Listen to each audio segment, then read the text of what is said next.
Fred, Laure, Martin, and Sheen are at last in Peru, a name which conjures images of the solid gold that fueled the feverish imaginations of the treasure-hungry conquistadors. Peru is the third biggest country in the subcontinent. 30 million inhabitants with an incredible ethnic diversity share this territory. Fred and Laure are looking for the village of Arequipa, which they heard about from a scientist who is passionate about life in the desert. According to the instructions I was given, Arequipa can't be far from here, yet we're in the middle of the desert. It's hard to believe there's any greenery around here.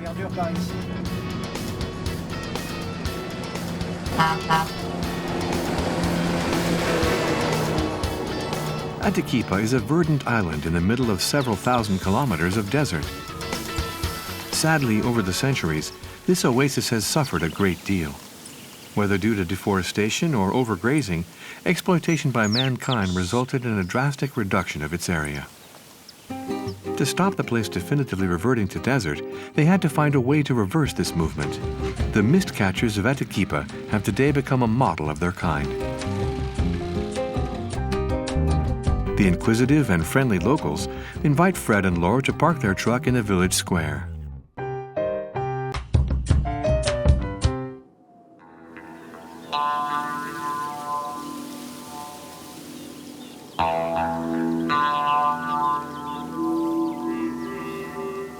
It's 6 o'clock in the morning. Mist shrouds the hills, and Fred decides to head off by motorbike to the higher part of the village. He wants to take a closer look at the mist catchers of Arequipa.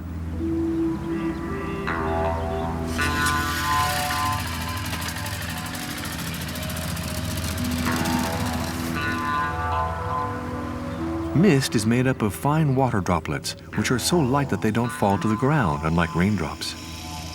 In the absence of trees, these mist droplets are carried away on the wind without ever irrigating the soil. To capture this water, the residents of Arequipa install nets high up. The mist strikes the nets, the water condenses due to a difference in temperature, and ends up being channeled to reservoirs. Every day, these nets produce several thousand cubic meters of water. The water is drinkable and rich in calcium and sodium, so Arequipa's 800 inhabitants can drink it untreated. Hello, Andres. I'm Frederick. It's beautiful here. This is our little bit of paradise.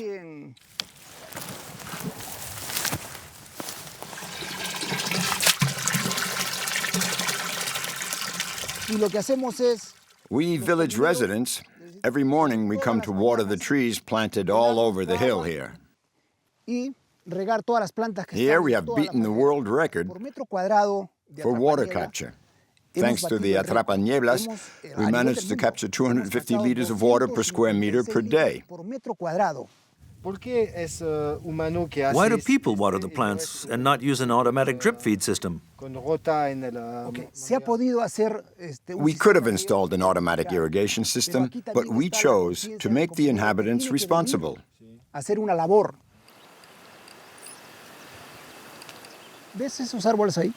You see that tree over there? That's the effect of natural mist capture. That's why it's greener around that tree. All the essential elements are here. The ingenuity of these nets mustn't make us forget that the goal is to replace them eventually by trees, which will recreate the natural process of mist capture.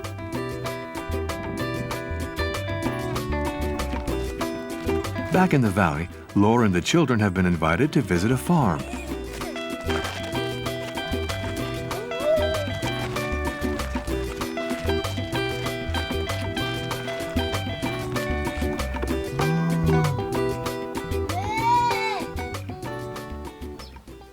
A sheep. No, it's not a sheep. It's a cow. And a calf. Nowadays, the water collected by the nets allows 70 hectares in Arequipa to be cultivated, providing a livelihood for 400 farmers, including Julio. Hello, I'm Julio Sulca. Pleased to meet you. I'm the owner of this land.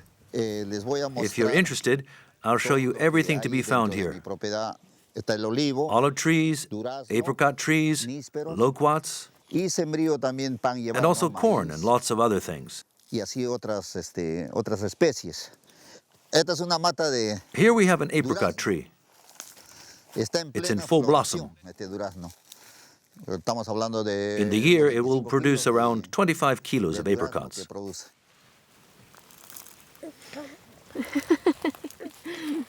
I don't see any apricots. What's this fruit called? Nispero. It's a loquat. That's good. Here, Martin, I'll give you a whole branch. Wow, a whole branch. Go on, you can eat them all. These are sweeter. Thank you.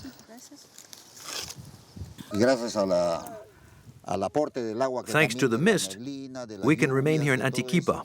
If we didn't have this water, we would have to abandon our land. Goodbye, Martin.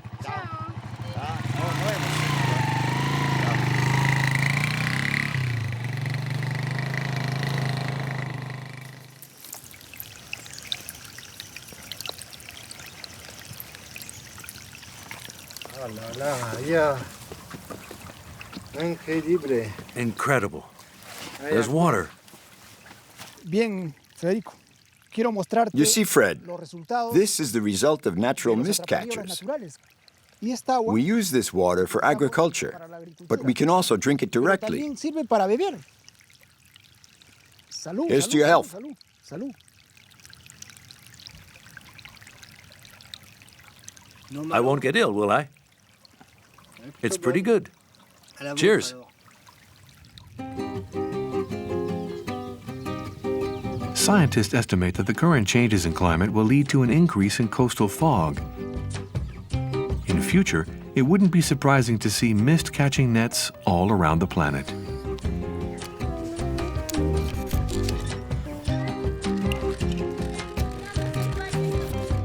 After enjoying a few games with the children in the village, it's time for Martin and Sheen to get back on the road. Come on, Martin, let's go.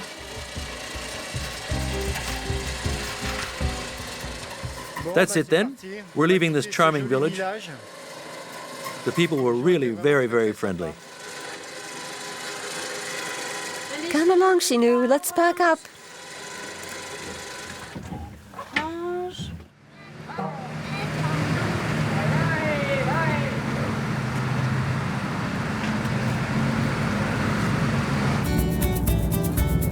Another few kilometers alongside the Pacific, then the Pan American Highway will head inland towards the town of Nazca. In the surroundings of this town, by the roadsides, can be found one of mankind's most mysterious edifices. A work of art conceived to be seen from the sky in an age when no one had yet mastered flight.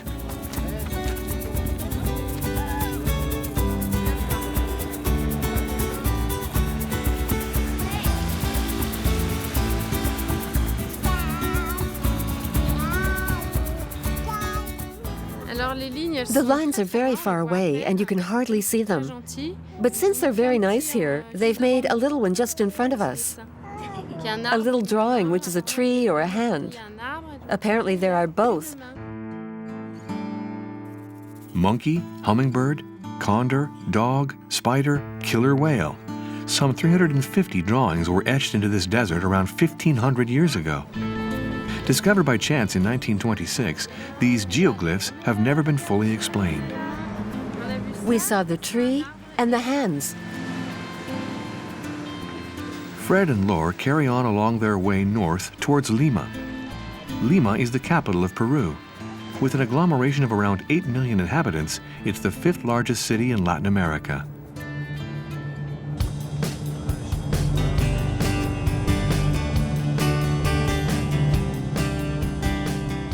What are we going to do? We'll take a bus and we'll go to the top of the bus. Buenos días.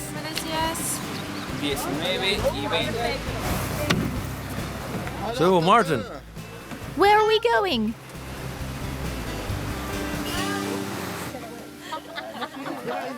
There we are. For the family, which has spent the last few weeks in the desert, the contrast with the great wild expanses is striking. When you have a little time to discover a capital city, the quickest way is still to climb on a double-decker bus and melt in with the other tourists.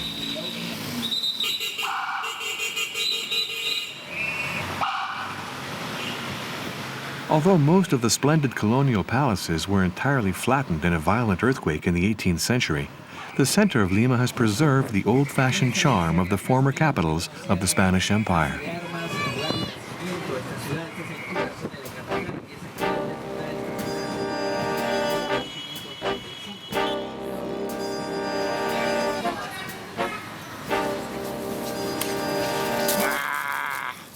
Where are you heading, kids? To go find candies. Are you going to be scary? Yeah. Okay, let's go. Today, it's October 31st, and in Lima, as elsewhere, Halloween has an ever-growing number of fans. Martin and Sheen meet up with two visiting French kids, Robin and Maiva, to go in search of candies. You have to look scary. Look scary. There's loads. Thank you. Look. Oh, yes, you're beautiful.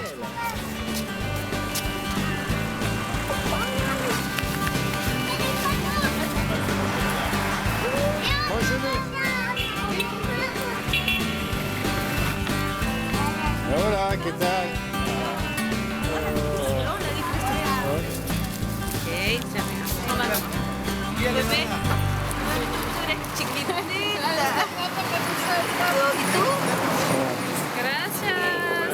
Do you have a lot of candy? Yes. A skull. A pirate's head. Fred and Laure didn't come all the way to Lima just for Halloween. Their main purpose is to meet Joaquin Leguia. At the head of the NGO INIA for 15 years, he has made the environment the focus of his action to help underprivileged children find a place in society. Hello, Laura. Hello, Martin. Hello, Sheen. Come and say hello.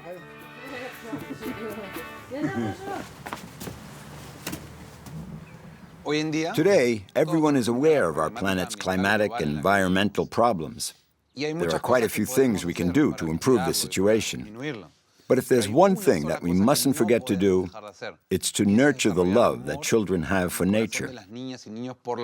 Because it's during childhood that we acquire the values and the good practices to love and protect nature. It's fundamental to create a new culture of love for the natural world. In the cities, we have to undertake the work in this direction with children. As in all the major cities of Latin America, the mass arrival of new inhabitants has pushed the historic boundaries of Lima back a long way. And as everywhere on the fringes of the world, children have to deal with violence and are all too often left to fend for themselves. This is where Joaquin's NGO concentrates its efforts to help young people. This area is called the Union Pacific. We are in San Juan de Miraflores. This is where we're going to visit one of the Tierra de Niños projects. But beforehand, I want to show you one of the main problems in this neighborhood, gang conflict. The shoe hanging up on the cable there marks the boundary of the gang's territories. This means that one side of the street belongs to a certain gang, and right after, it's another gang's territory. So this is where the street fights happen. 3 weeks ago, a person died right here. There are still a few traces of the fight. So, there you go. This is a dangerous area.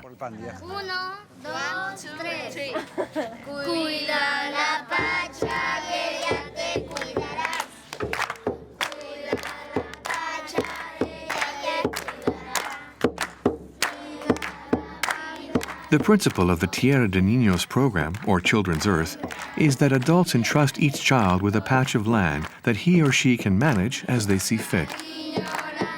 Joaquin is convinced that it is at this age when values are formed. Here, education about the environment is seen as a community experience.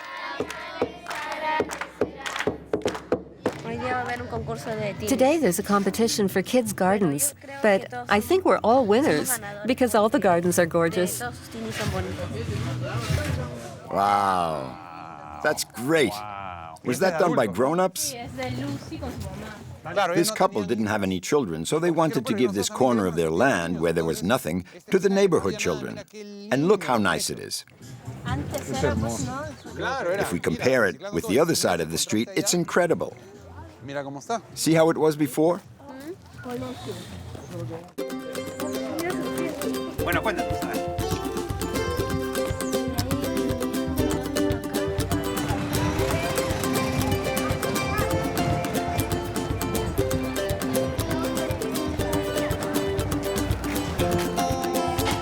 Margarita. Daisies. Oh, daisies. And who are they for? For you. Great. A big round of applause for Diana. Muy bien.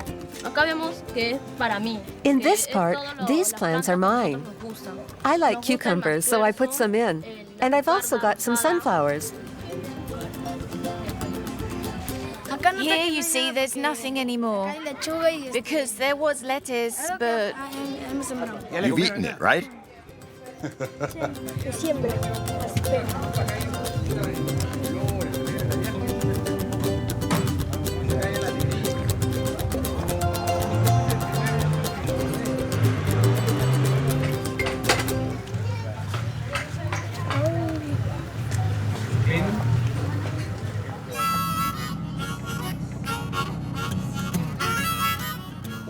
One of the aims of ANIA is to help to inspire the creation of a new indicator of development which underlines the contribution of people under the age of 18 for society. All the indicators focus on the number of births, of deaths, of disease, but there isn't a single one to illustrate what youths can do for society. The same can be said for senior citizens. When we reach the age of 65, we're told we have nothing to contribute and that we're just a burden on society.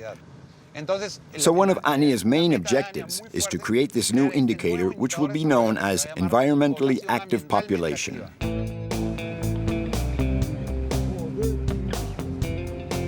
The son of a labor minister and grandson of a former president of the Republic, Joaquin had already made career in politics.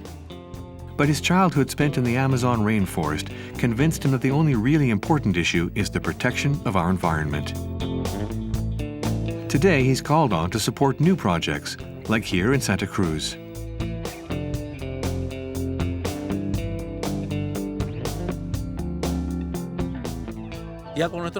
Along with the children, we offer to save these guarangos, which are the last ones in the area. This is our contribution for nature, especially since this region is part of a reserve. The aim is to set an example so that others also pay attention to nature. And of course, with the help of kids. In 1 or 2 years, this will be a place where children will come to meet up with their parents for the weekend. A nice spot to be together in the midst of nature. This is my undertaking, and it's my job.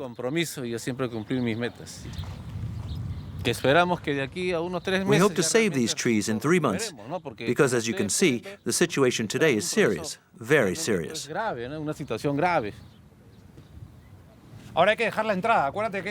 have to leave an entrance so the water truck can get in.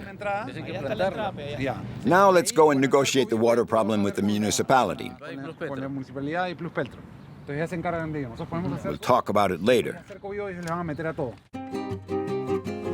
Let's go see the town hall of Paracas. We'll see how we can get help on a local level.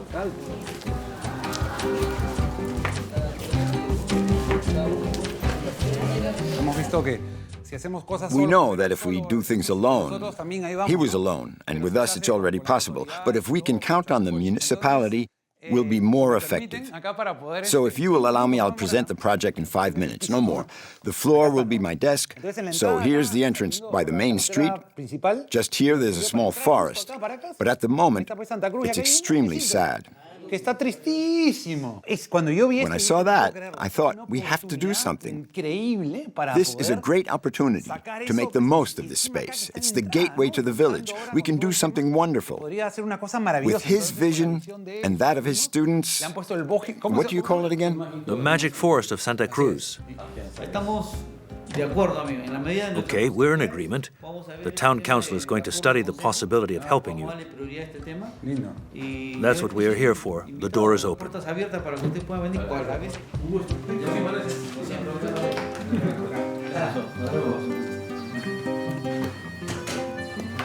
Gracias. Sí, divino, ¿no? Bueno, pinta bien el tema. This is a good start. We've got the green light, the color of life. I think it'll work. Thanks to the financial support of a private company, the magic forest of the Children of Santa Cruz finally came into being.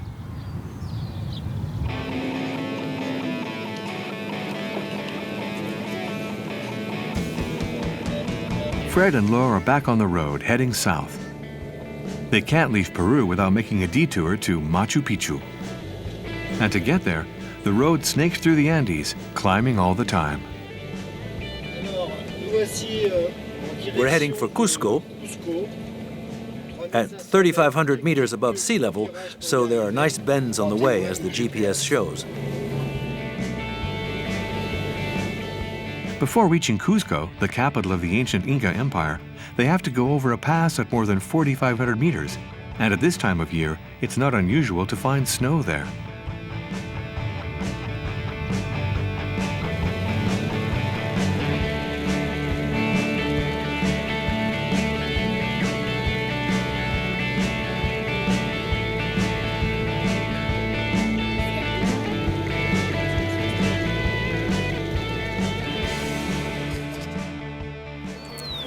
For a long time, Cusco was a major hub of trans-Andean trade, but its star was gradually fading until the discovery of Machu Picchu in 1911.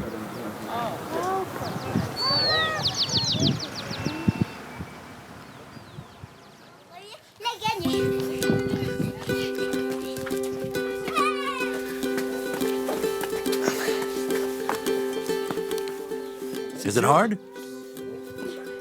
Put your head down. Go on, push. Yay, well done. Your first somersault. Bravo, Nunush. 2 kilometers above Cusco stands the fortress of Sacsayhuaman. Completed by the Incas in the 15th century, its ramparts are made of blocks, the heaviest of which weighs 350 tons. The Inca civilization did not have the wheel, and the technique used to transport these stones remains a mystery. You have to touch the stone to get strength. Go on, put your cheek against the stone.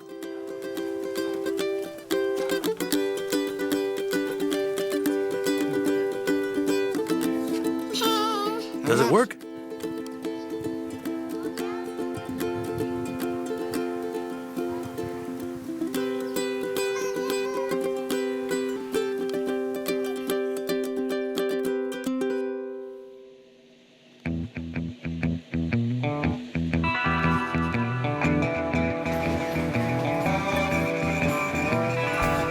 To reach Machu Picchu, Fred, Laure, Martin, and Sheen first board the train which takes them as far as Agua Calientes.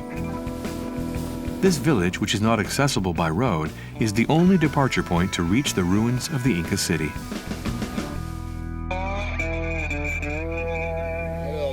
Here we are in Peru's fabulous must-see site of Machu Picchu. Except that today it's misty. We can't see a thing.